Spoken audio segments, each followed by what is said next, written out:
Hai, nama saya Vinka Nurhayani dari Prodi Ilmu Komunikasi Fakultas FISIP Universitas Islam Jember. Di mata kuliah Komunikasi Lintas Budaya, saya akan menjelaskan apa sih komunikasi lintas budaya itu. Jadi dari kata komunikasi lintas budaya ada dua kata, komunikasi dan lintas budaya.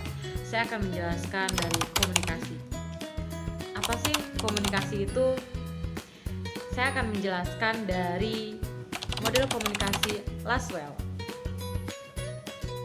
To say what in which channel, to whom with what effect.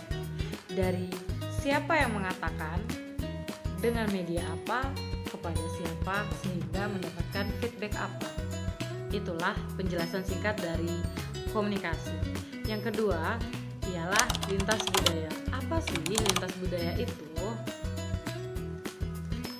Lintas budaya adalah sebuah konsep yang mengakui perbedaan di antara para pembisnis atau berbagai negara dari latar belakang, suku bangsa, ras, atau lain sebagainya. Sehingga dari itu semua pentingnya kita bagaimana menjembatani perbedaan tersebut.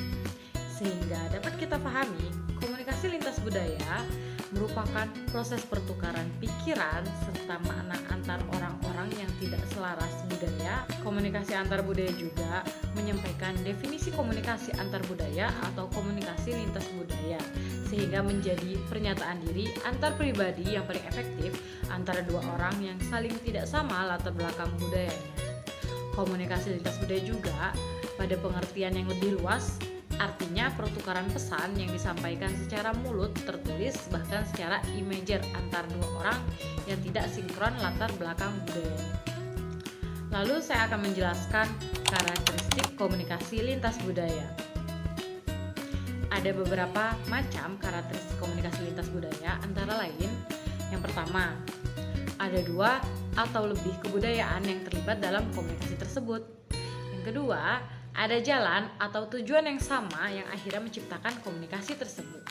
Ketiga, komunikasi lintas budaya menghasilkan keuntungan dan kerugian di antara dua budaya. Keempat, komunikasi lintas budaya dijalin baik secara individu anggota masyarakat maupun dijalin secara berkelompok. Yang kelima, tidak semua komunikasi lintas budaya menghasilkan feedback ya. Yang dimaksud ialah tergantung kepada penafsiran dan penerimaan dari sebuah kebudayaan yang terlibat, mau atau tidaknya dia dipengaruhi. Yang keenam, yaitu yang terakhir, bila dua kebudayaan melebur karena pengaruh komunikasi yang dijalin, maka akan menghasilkan kebudayaan baru, dan inilah yang disebut akulturasi. Sehingga dapat kita simpulkan kembali secara rinci, komunikasi lintas budaya ialah proses pertukaran ide, gagasan, atau pesan antara orang-orang yang memiliki latar belakang budaya yang berbeda.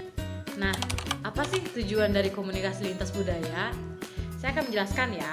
Tujuan dari komunikasi lintas budaya ialah untuk mengurangi tingkat kesalahpahaman serta minimalisir terjadinya konflik. Sehingga pada dasarnya tiap proses komunikasi hampir selalu melibatkan kebudayaan.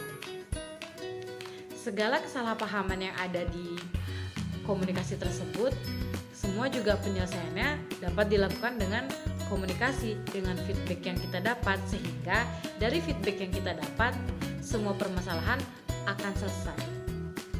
Tadi saya menjelaskan tentang tujuan, lalu yang kedua manfaatnya.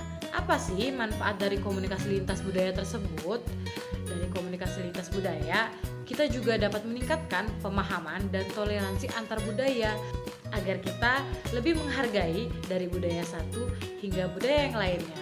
Atau manfaat dari komunikasi lintas budaya tersebut juga, kita lebih memahami bagaimana sih budaya tersebut. Dengan melakukan komunikasi antar budaya, individu juga dapat memahami dan menghargai perbedaan budaya dengan negara lain, sehingga mengurangi kemungkinan terjadinya konflik atau benturan budaya. Yang terakhir, beberapa contoh komunikasi lintas budaya, yaitu komunikasi antar kelompok agama yang berbeda. Yang kedua, komunikasi antara subkultur dan kultur yang berbeda. Ketiga, komunikasi antara subkultur dan kultur yang dominan. Keempat, komunikasi antara jenis kelamin yang berbeda. Sekian dari saya, kurang lebihnya mohon maaf. Terima kasih.